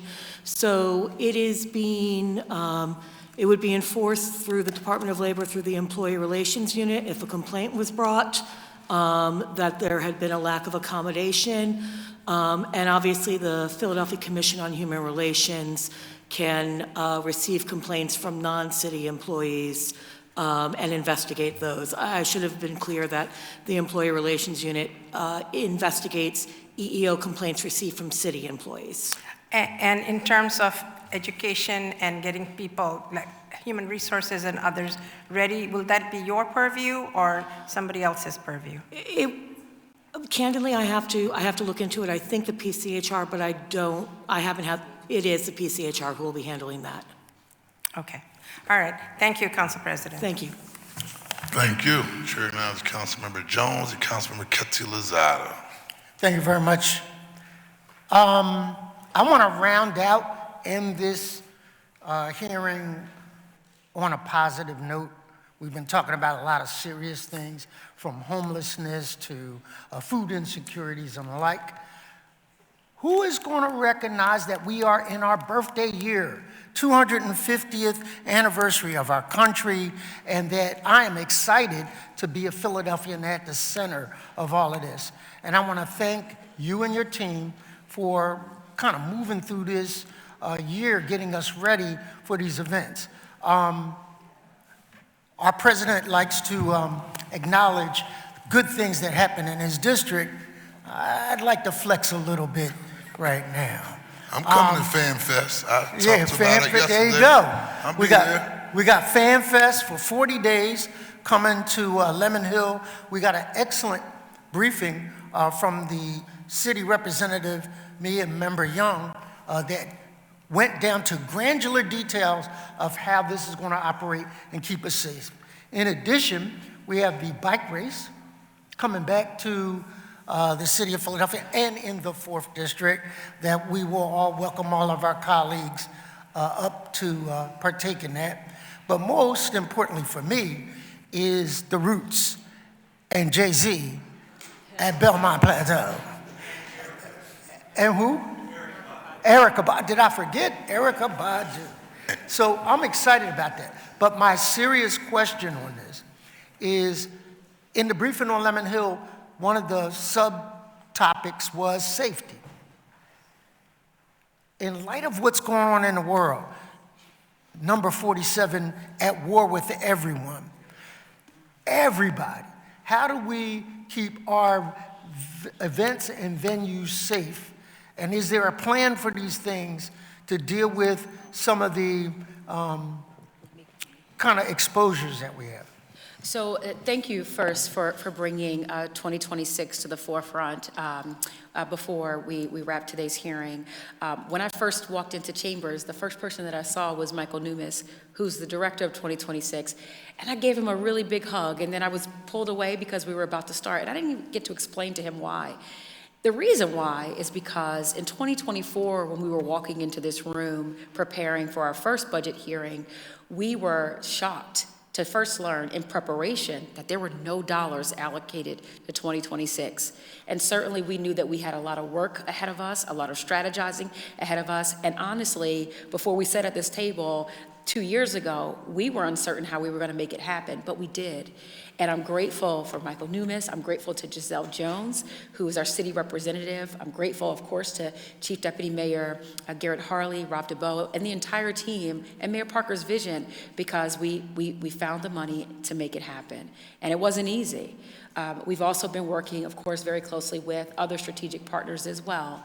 And so we're really grateful that we're going to be able to put on an amazing series of celebrations and maintain both civility and safety. So I wanted to just start by saying that, but we could not have done that without the support of this council. So we're also grateful, of course, to Council President Johnson and all of you all for supporting the vision, for funding the vision, and I'm excited about what's to come. But we will not be paralyzed by fear. But we definitely need to make sure that we're prepared. And so to that end, I'd like to call up Commissioner Bethel to talk about those preparations and the safety mechanisms that we have in place. In addition to Commissioner Bethel, of course, we've been working very closely under the leadership of Managing Director Teal with Don Morales, who oversees the Community Safety Unit in the Managing Director's office. So to do tabletop exercises, if-then scenarios, to ensure that we're ready and prepared to pull on an amazing celebration while also maintaining the city's safety. So I'll turn it over to Commissioner Bethel. Welcome, Commissioner.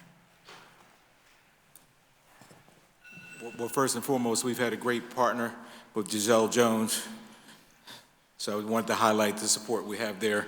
But no, overall, I mean, we are prepared for 2026. As indicated, we've been working with our partners, Dom, and the entire team. This is a multi-tiered approach. It will tax us like we've never, ever been done before. Oh, state my name. Kevin Bethel, Philadelphia Police Commissioner. Thank you, Commissioner. For the record.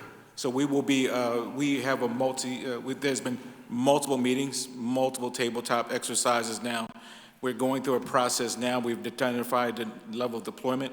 We'll have support from our state police partners. They'll be bringing almost 300 men and women in, supporting us throughout this process. We work with our federal partners. We have as we layer through working with the team. Go ahead, sir. Just a point of information, if it's okay, Member Jones. We know what the world, international world affairs that are going on, particularly around this time, they have said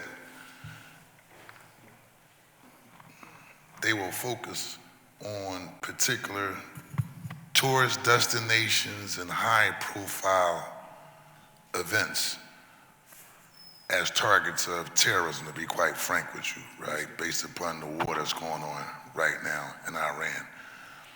Just adding to Member Jones' conversation, line of questioning, do a deeper dive into what that type of preparation look like with our federal partners and really the level of heightened alertness that are going to be taking place at key events, because these are high-profile events that will make right for a situation around terrorism. So we have, so there will be, as I indicated, all of our entities have terrorism response plans. And then we'll layer that on with our Homeland Security teams, with our FBI partners and others to take on that layered approach. We have at least 200 officers are trained in that space. And within our Homeland Security, we're adding additional resources to be able to pull men and women into that. So for example, as you've seen the drone, we were able to, the federal government gave us funds, $7 million to do drone remediation. What does that mean? So that means we now have the tools. We've sent officers to Huntsville, Alabama to be trained. We are in process of getting the equipment so we can take down drones that may potentially cause any harm. So we will have that technology on station. Because we were one of the FIFA sites, we were granted the authority to do the drone process, to take drones down. Now, when I say take drones down, that doesn't mean we're shooting them out of the sky. We're using technology. We can send them back to where they came from, or we can force them into a designated area where we want them to go. And then there's a final option, which I won't discuss publicly. But we have, so that kind of technology is something that we're adding to our structure. We're doing that even now using our drone technology, and that's why I'm appreciative of the council to support us in here, particularly after you saw what happened in New York. We now are able to use our drones, particularly as overwatch, when we're having incidences on the ground, protests on the ground, to be able to not be surveilling, but to be able to use it in a safety apparatus to make sure that we can do that. So the good part is, and I will give credit here in this room and to the mayor and the team, by giving us the drone funds 2 years ago, has fully positioned us to add a layer that many cities are unable to do. But we have been trained in this space before. For example, we're going to have one of our largest events down at the stadiums.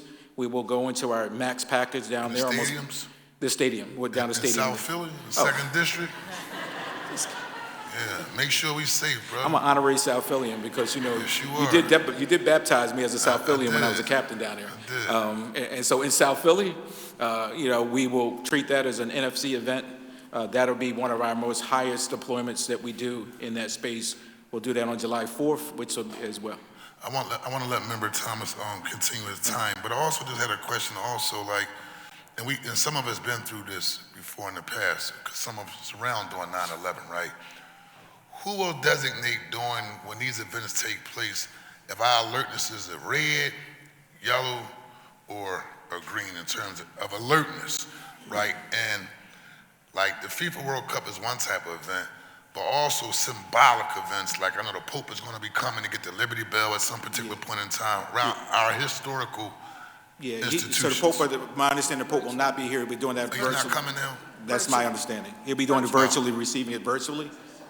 He's going to be video. He won't be here in person receiving his award. What? Oh, come on, man. yeah. I mean, we work, when we stand up these events, I mean, Dom, I don't know if Dominic's here, but if Dominic's here, Dom will come up. We put together a very strong collaborative process where we have all of our department leadership, you know, with our fire department, all of our partners across the city, SEPTA. So we have the mechanisms in place to be able to alert anyone in that process as the things are going on. So I know Dom will come up here and talk to you about, you know, what we're able to do with the alert process if an event we do have something, but he will also share with you, he's here now, how we walk through a very methodical process to be able to protect this city, not just in these events, but you gotta remember, we've been doing this for quite some time, but we're not being arrogant in that space either. Yes, we do a lot of big events, but this is gonna be the biggest of a continuum of activity. And so we have to be fully prepared and working with Dom and other partners in this room, Giselle and her team. We are ready, we are prepared, but I think Dom can probably give you a better sense of how that glue comes together. Just for the record, we are protecting First Lady Giselle Jones at all costs, sir. So. You saw I gave her a shout. I mean, absolutely. Yeah. Member Jones. Thank you, Mr. President, for that. As you talk about our preparedness, how do we, in addition, how do we communicate to the masses? In the case of a tragedy and something happened, what are the overlaying communication systems we're going to use to let people that are visiting our city know, go that way or the other way? Yeah, thank you very much for the question. I'm Dominic Morellis, the Deputy Managing Director for Community Safety and the city's Emergency Management Coordinator to the Commonwealth of Pennsylvania. Thank you very much for these questions. I think there are several of us, has been alluded to, living, breathing, sleeping this for several months. Traveled several times to Atlanta, to Houston, with the other host cities, particularly for FIFA, to do this planning together and to make sure that across all the U.S. cities, we're all kind of meeting similar standards. So you guys have touched on several really important topics that I'll do my best to answer all of them briefly. The first, Council President, the system that you're referring to, I believe, coming out of 9/11 was the National Terrorism Assessment System, and I may have gotten the acronym wrong, but it was a kind of stoplight way to kind of talk about threats. I believe that's since been retired by the U.S. Department of Homeland Security, but that network and that information sharing remains. Commissioner Bethel, is one of the few major departments that host a regional fusion center, the DIVIC, Delaware Valley Intelligence Center, which is in South Philadelphia. But it works closely with the Pennsylvania State Fusion Center and across the entire country to share information, share intelligence, frankly, to have these interagency partners sitting side by side in this space, sharing information in real time. And so through that network is where those types of alerts, those threats, essentially get assessed and then communicated to the law enforcement community, and if necessary, communicated to our community stakeholders, whether that's the public, whether it's the business community, private security. And so that system remains in place. The other element that's complementary to that is the city's Office of Emergency Management works very closely with Director Jones and the Office of Special Events to assess every single special event that this city hosts, which there are a lot. And what we do in that assessment is gather some basic information about attendees, whether it's an open event, closed event, alcohol will be served, those types of things, and run that through another federal process called a special event assessment rating. And all of those events get tiered from a 1 through 5. Some of our major events, obviously the World Cup, some of the events to occur on July 4th are kind of one of those higher tiers for us, which also comes with the availability for some additional state and federal support. Not necessarily funding, but state and federal support. And so all of these events have been assessed from that objective standpoint, and that is how we're approaching the planning. Our priorities throughout this planning have been not only to protect the event themselves, but to protect the community that they are in. We know that there are some venues, particularly in Lemon Hill, that haven't been venues before, and so there's some very specific things that we're doing to ensure that not just the event is safe, but the community is protected as well. And the pillar has always been, we will not sacrifice 911 response service. And so there is no, because all of the events are occurring in one part of the city, another part of the city is left uncovered. We know, for instance, July 4th, every neighborhood in Philadelphia celebrates July 4th. We like when folks do it through permitted events and safe firework displays, but we also know that folks celebrate in a myriad of other ways that we have to be prepared for to deliver that emergency response. And so all of that is occurring. And I think that's the fabric that we lay on every type of event this city has. The city's Emergency Operations Center, to the question about communications, will be activated all 40 days. We'll be doing some novel things like deploying police officers to an international police coordination center, so we are real-time sharing information with all of the host cities and all of the countries coming here. And if there is anything, to round out to the question about communications, that needs to be communicated to the public, there is a standing 2026 website which has dedicated public safety landing spots to share that information. I believe there is an app that is coming soon. The app is out, so please download the app, the City of Philadelphia's 2026 app, and great work to the colleagues here. But there are ways that the Office of Emergency Management can push alerts through that. And then we're using the Ready Philadelphia system, which we use also during the Ready Eagles, so that people can enroll, get real-time updates. If the weather comes, or if an event is at capacity or anything like that, we'll be sharing information real time. And so it will be a big task. I think the duration of this event is what's different, right? We've done big events, but to do it for 40 days is different than doing it for 4 to 5 days. But there have been a lot of people really working at every level of government on this, and we're looking forward to shining. I just wanted to add, if I may, Council President, the app is 2026 Access Philly. You can go to the App Store and download it now. It will tell you all the activities for 2026 that's in Philadelphia, but it does also have public safety places and stations where you can touch on if you're having an emergency and you don't know what to do. It's also translated in several languages, as we recognize we'll have international visitors here who may not speak English. And so if we also have to push some alerts out, we can do it vis-a-vis the app as well. But please go to the App Store and download it. And actually, if you have a city cell phone, it's already been downloaded on your cell phone for you. So just look for the app. There's one other technology advancement that we've been able to make that we're really proud of. Today we released our AI policy, and so that is now publicly available on our website. As part of that, we've made some amazing enhancements to PPD, and so they'll talk about what that is. Just one advancement that we're making, and which we're excited about. Our body-worn cameras has the ability to do translation now. So our body-worn cameras has the ability to do translation. You may have seen some other departments do that. We've been able to acquire that. We will be acquiring that technology. It will be in play before we start FIFA. I believe it does over 100 languages. So what will happen is some of the officers listen to someone use a language, it will interpret that language for them, give it back to them in English, and then when he talks or she talks, give it back to the language. That's right out of Star Trek. So we're really excited about that technology to enhance our work in this space, particularly because we have international travelers that will be coming into the city. Just one last question, Mr. Sure. President.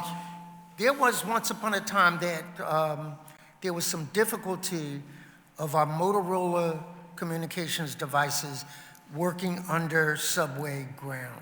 Have we solved that? Yes, I believe that has been solved. Yes, that has been solved. And what we also solved for the interoperability. So if I need to go on the radio with the fire commissioner, I'm able to use a band and the radios to be able to talk to my colleagues across the city because of the technology we have, but that has been solved for, yes. Thank you, Mr. President. Thank you, Member Jones. And Commissioner, just real quick, while I have you there, Commissioner Bethel, and just briefly, and I'm learning this from my member, Councilmember Dr. Nina Ahmed, just real briefly, just give us an overview on how we're addressing human trafficking during this time when people are going to be from all around the world in the city of Philadelphia, and how are we addressing? I know we have a campaign that you work with member Dr. Nina Ahmed on, and thank Adam Gare for making sure that process was smooth in terms of the campaign. But holding those hotels accountable and going after the creeps that's coming into our city trying to traffic young girls. Actually, I would be disrespectful if I didn't give it to the councilwoman first, because it was that conversation we had in the same room last year where she challenged me about what we're doing, and I kind of whiffed at it, right? And so from that conversation, she challenged us, and I said I would follow up. So, Councilman, I actually want to pass it back to you because you've been leading that effort amongst all of us. You can't pass it back to her. I'm sorry, I got to pass it to you. And then I can acknowledge her. All right, so I'm giving it to my friend from South Philly. Yes, sir, Mr. Chairman. Mr. I'll Chair. be brief. Remember, Nina Ma, you want to be brief because I have to move listen, on to the next person? From uptown, Yes. just saying. Again, thank you so much, Commissioner. And I want to thank Mr. Greer and everybody who has responded so wonderfully to this whole issue that started last year. It resulted in the $500,000 to be allocated to this. The RFP went out, the RFP was awarded, and now we're in the process of actually executing on that. This is how government should work. Intergovernmental cooperation at its very best. But I have to thank Council President, because without his advocacy and the mayor, we would not have that first $500,000 allocated. Remember, I said first $500,000.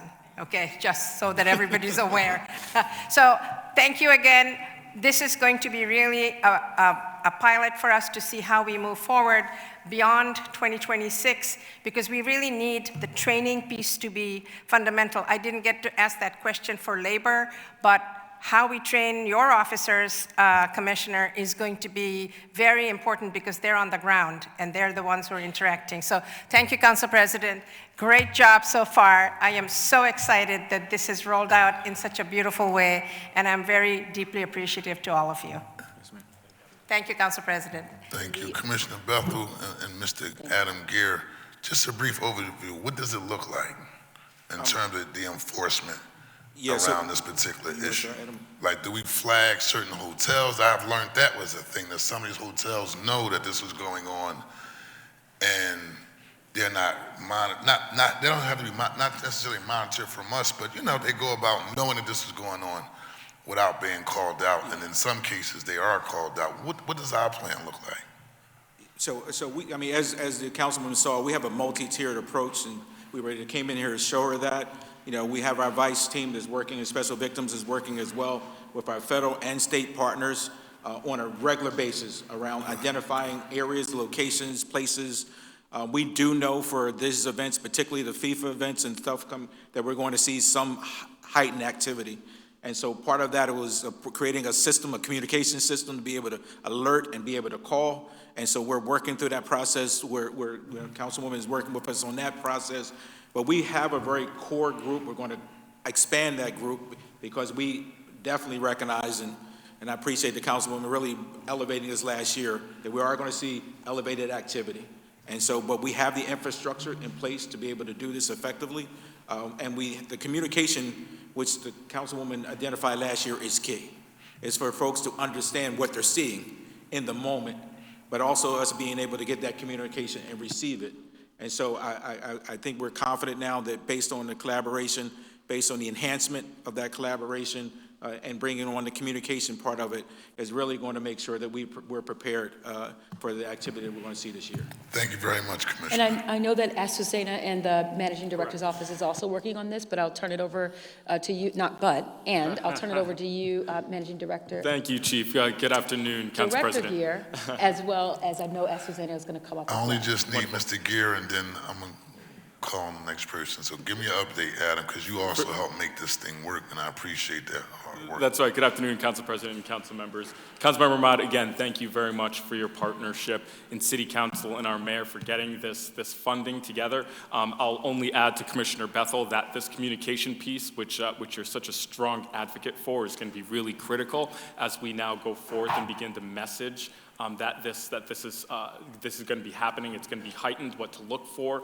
how folks can access resources. So $500,000 is a nice chunk of money to be able to really invest and make sure that our folks are safe, not only in the city, but who are going to be coming into our city to celebrate. And that partnership is also with our Office of Victim Advocate and also the Domestic Violence Strategies Office with Azucena. Just a tremendous intergovernmental partnership. Awesome, Council President, we'll submit the rest of that on the record in the interest of time. Okay. Yeah, thank you. Yeah, thank you very much. Councilman Quetzalcoatl, then Councilman Nicholas O'Rourke.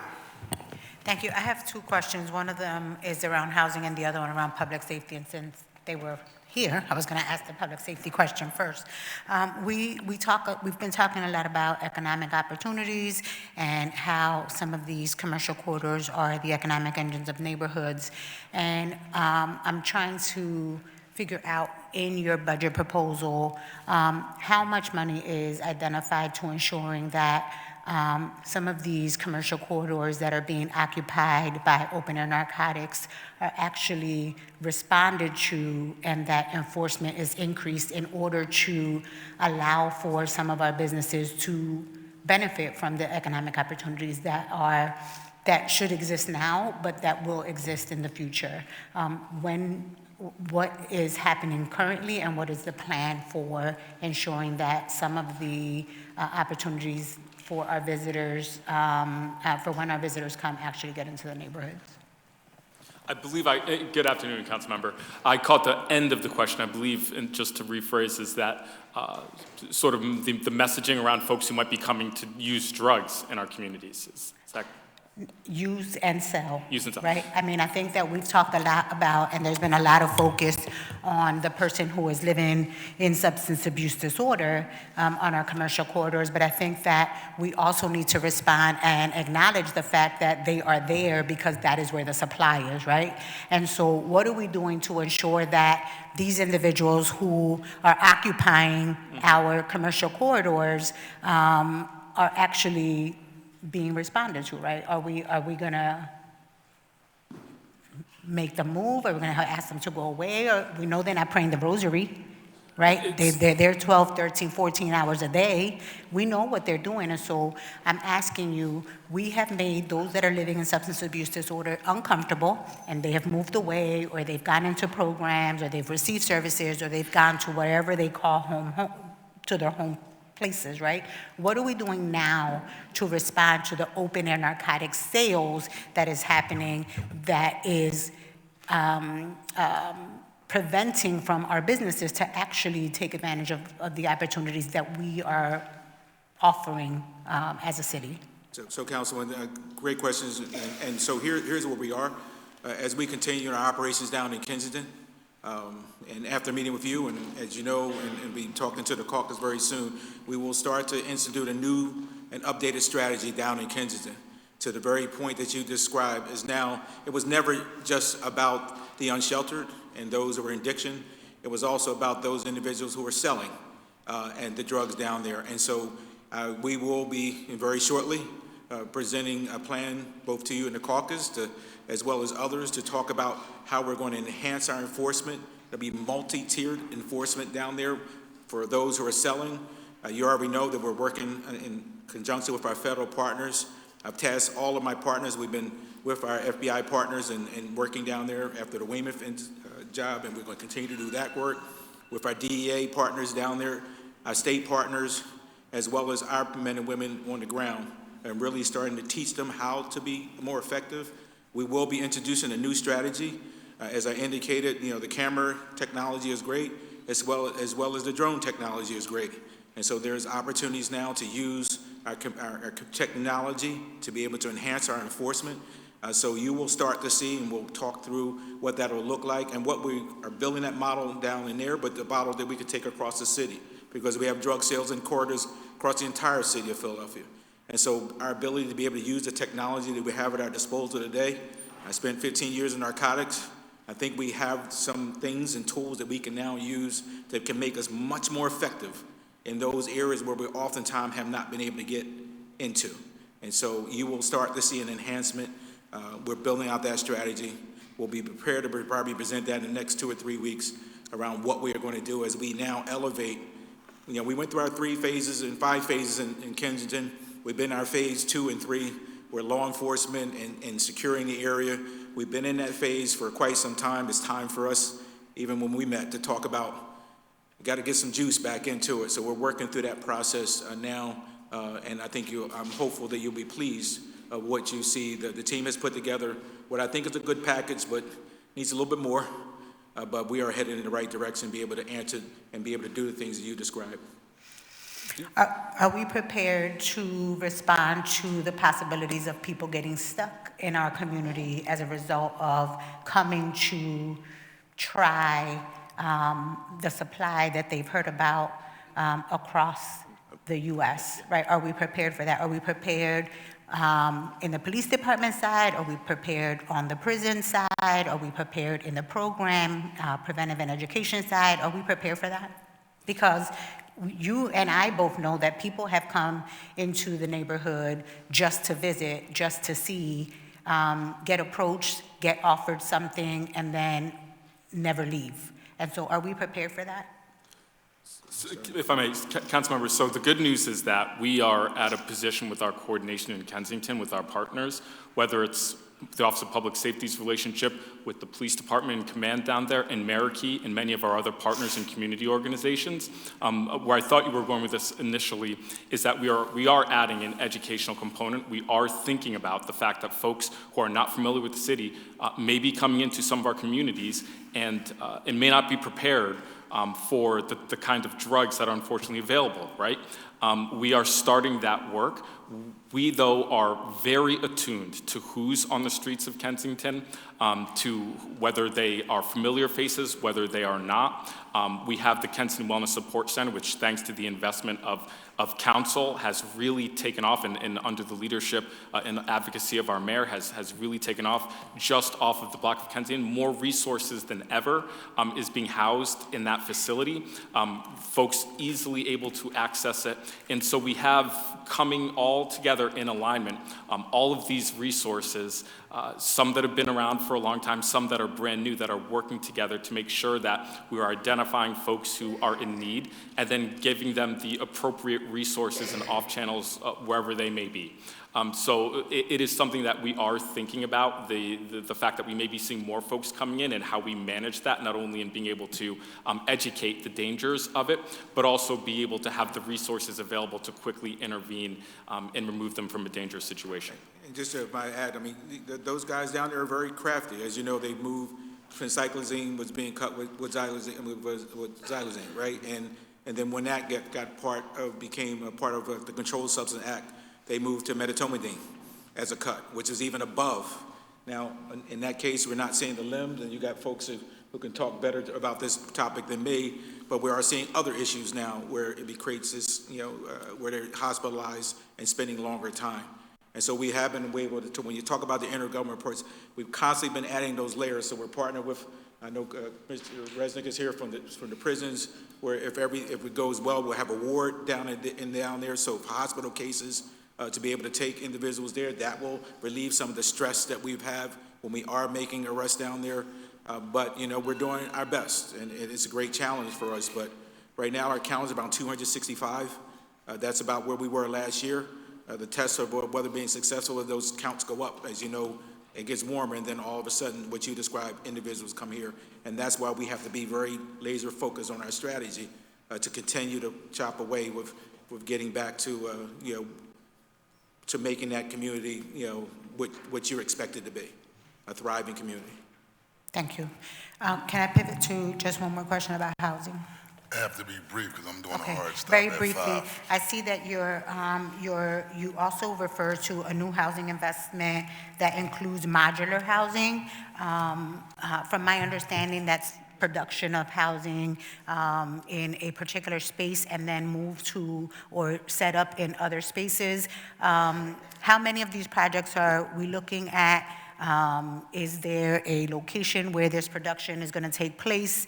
Are we considering some of the closed school buildings to be used as these particular spaces? Who's the target audience for these particular locations? And who are the developers that you're looking to partner with to be able to produce these units? Good afternoon.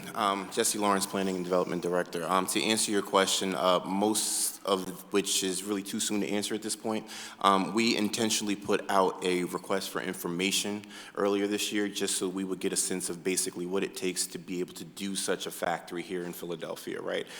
We're aware of such facilities on the outskirts of town, even across the river in New Jersey, but we are investigating and exploring what it would take to be able to situate and set up a facility like this here in Philadelphia, right? And part of that exploration includes not just what it takes to operate such a facility and what the ideal output for that facility, and what investments need to go into a facility for it to be productive. It's also our intention to link it to workforce development to be able to provide some job opportunities and scale that as well. In terms of what it actually produced, stay tuned. We'll definitely be in touch with you about where our findings are as we evolve in this process. We're talking to the respondents, or at least setting up some stakeholder meetings with the different respondents that have responded to that RFI earlier this month to be able to talk about what an ideal pilot program, if you will, would look like. That's what we would do. We would start off with some sort of pilot that identifies what the ideal unit production would be. In terms of location, at this point, we're really looking at the opportunity to activate our publicly owned land as it is, but it doesn't have to be limited to that as far as being able to produce these units. In terms of an actual facility itself, that is still to be determined. We have the specs and descriptions of what an ideal site would be. So part of our exploration is trying to figure out where these sites could go, or where these factories could go. We have not completely ruled out being able to adaptively reuse some underutilized and unpurposed industrial buildings, because sometimes it's cheaper to actually just repurpose and adaptively reuse a facility as opposed to building from new. All of that is on the table, and as we kind of embark on this exploration a little bit further, we'll definitely be in touch with our findings to provide some specific responses to those answers that you've described. And how many units are you looking to produce? I'm sorry? How many of those units are you looking to produce? We can't give you a number right now because it's all predicated on the research and analysis that we're doing, but it's meant to be a tool in the toolbox of all the different things that we're going to try to get the 30,000 with. So, I mean, it's going to be a substantial number. That's what we want to do, and I think what we're trying to do is situate ourselves so that we can provide a substantial number, as opposed to leading with a number that might not be achievable. But again, it's meant to add significantly to our production numbers when it comes to the 30,000 unit target.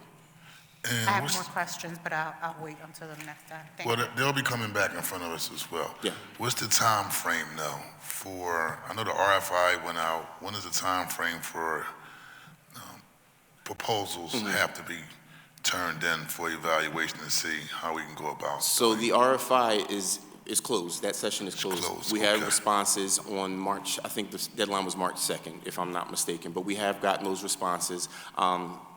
I mean, I won't give the specifics of who responded, but it was we don't want to know who, I just want to know the time frame so we could see, and also from the investment, the number of units that you're going after, and then also get an idea where in the city. We'd like to be able to position ourselves to put out an RFP this summer for some sort of site-specific opportunity. Okay. That's our target, but obviously, you know, our exploration would be, listen, we're trying to get to 30,000 as soon as possible, so everything is moving swiftly at this point. But that's our current target, to try to get out an RFP by the summer. Thank you very much. I have a bunch of questions, and so we're not going to have enough time, but I'll wait. Find time to follow up. We have Councilmember O'Rourke, Driscoll, and Phillips, and y'all have to be brief because I'm stopping at 5, so long hard stop. The president said he's stopping at 5, so I'm going to be brief, like he just said. But I do want to acknowledge that there are really good investments in this budget that, to me, reflect what working families have been organizing for. These didn't just appear. They were fought for by movement groups and many of our constituents over some time. And I believe that they point us toward the kind of city that we could be, that we should be, if we choose to consistently invest in people. I firmly believe when we listen to organizers, when we listen to residents, we get closer to the budget that actually works for working families. So I want to ask a few, or talk about a few of those investments. SEPTA in transit, housing and L&I, as well as the Fair Housing Commission. Here, I'll just get these on the record real quick. These are great things, and the spirit of this is to consider what we're doing to lock them in and not making them a momentary win. The budget includes $25 million for Zero Fare and $10 million for SEPTA Key Advantage, which I thank you for and I applaud you for that. Are these one-time investments, or will they be included in the 5-year plan? What is the long-term vision for how the city can do its part in sustaining transit affordability, and not just the state, right? Looking for the city. As relates to housing and L&I, again, thank you for the investments on that front. Can you break down the proposed new funding for proactive rental inspections? How many inspectors will be hired? How many units can be inspected annually? Can we expect an additional investment after the first pilot program that we're currently in is concluded? And for the Fair Housing Commission, with the addition of a deputy position for the Housing Commission, how will this reduce wait times and case backlogs? And what benchmarks should we expect on that front? So that's a series of questions that we're happy to answer. I have the time clock in my head. So are we permitted to answer these now and call on the relevant staff? Okay. So first we'll start with the budget questions, and then for L&I, we'll call up the commissioner to answer those questions, as well as for Renee Chenot-Fatah for the Fair Housing Commission. So I'll start with SEPTA. So the SEPTA Key program is a recurring investment. In FY27, we're proposing to keep it at the same level it is in FY26. But one of the things we're looking at, because we're really committed to making sure it's a sustainable thing, is making some tweaks to add some controls that will enable us to make it sustainable. So looking at, for example, if we have employees who are getting a parking pass, maybe they shouldn't also be getting a SEPTA pass. Those are some of the things that we're going to be looking at because we're really committed to trying to continue the program. But that funding is recurring. For Zero Fare, we have that funding in FY27. We funded it one time. It is a substantial sum, and we anticipate we'll have additional conversations moving forward about how and if that becomes recurring. I think the other ones. Thank you. So Fair House, L&I, I see Bridget Greenwald. Basil Miranda. Oh, okay. Sorry, Rob. Bridget, the other side. Good afternoon, Council President and members of Council. I am Bridget Collins Greenwald, the Commissioner of the Department of Licenses and Inspections, Quality of Life Department. The question, I believe, Council Member, hello, how are you, was about the proactive rental inspection program and how many we plan to handle. So the mayor has made a substantial commitment to the proactive rental inspection program, which I know is one of your big agenda items. Makes me very happy. Yes, I know you are. So we're looking at that funding, which totals over $2 million, which includes what I say soup to nuts. There's personnel, there are vehicles, there are tablets, there's money for training. So we're looking at how many exactly inspectors we're going to hire as opposed to how many administrative, like what we would need to actually run the program and get off the ground. As you know, we have 5 people now. That's a pretty small thing. This is a substantial investment in actually getting this program up and running and getting to where we need to go with safe, happy homes for everyone. So we're very excited. So how many? That's the part you didn't answer. How many? What's the number of staff you're looking to hire? So we're looking at 13. So Okay, we're looking cool. at just 13. exactly what that looks like, though, because Perfect. it might be a combo of inspectors and some administrative staff, so I don't want to commit to all inspectors, but it's about 13 positions. And do you have a rough estimate about how many units can be inspected with those 13? I know that's a starting point. I will get a plan to you because we're looking at the numbers, and I do believe that, as we talked about, a cycle that we will go through where we will get to every single rental unit, every single property that has a rental license. We will get them on a cycle through different methods, and a lot of them through those inspections, those proactive inspections. So I think it's going to be very successful. I know it's going to be very successful. Okay. Awesome. Yeah, and I'm sorry, go ahead. Renee Schnoff for Ty. Thank you, President Johnson. This is a strange angle here, because I want to establish eye contact. Yes, ma'am. Could you repeat your question, please, Yes. Councilmember O'Rourke? Yes, ma'am. And first of all, thank you for coming to answer these questions. Absolutely. Just wanted to know that with the addition of the deputy position for the Housing Commission, how will it reduce the wait times in the case backlogs? I know this is something that kind of came up as it relates to addressing the concerns that need to be addressed. What benchmark should we also expect on that? Sure. I am the Executive Director of the Philadelphia Commission on Human Relations and also the Fair Housing Commission. I don't have a crystal ball, but I can tell you that the Fair Housing Commission, that is the only division in the Human Relations Commission that does not have a deputy director. Both compliance has a deputy director as well as community relations. And yet it is fair housing that in just the 8 months that I've been in the office, I've seen an explosion in cases. We went from some 525 cases in fiscal year 25 to 624 in fiscal year 26. And to not have a sort of a voice directing how supervisors and how human relations representatives are handling cases certainly contributes to the backlog that we're seeing in our division, our Fair Housing Division. So if we have a deputy director who's overseeing how cases are assigned, how they're investigated, are we using our resources, our intake coordinators in the best way possible, it can only help but streamline and reduce the backlog. Right now we have a backlog of about 100 cases. And I have asked the other divisions to chip in to help with this. But again, if you don't have someone overseeing this, what I would argue is perhaps the most important division in the Human Relations Commission, you can't help but have this backlog. So I can't give you, I don't want to give you an answer and say we're going to reach such and such a target, but it only stands to reason that we're going to be successful in reducing that backlog and having a reduction in wait times for people who are seeking, fairness in housing and stability. Thank you very, very much. Thank you all for your answers. Thank you for your work. Like I said, I'm overjoyed about the investments that have been made here, particularly in transit, as well as in housing. When we think about both of these things, for a city, these things are infrastructure. And as infrastructure goes, it requires maintenance.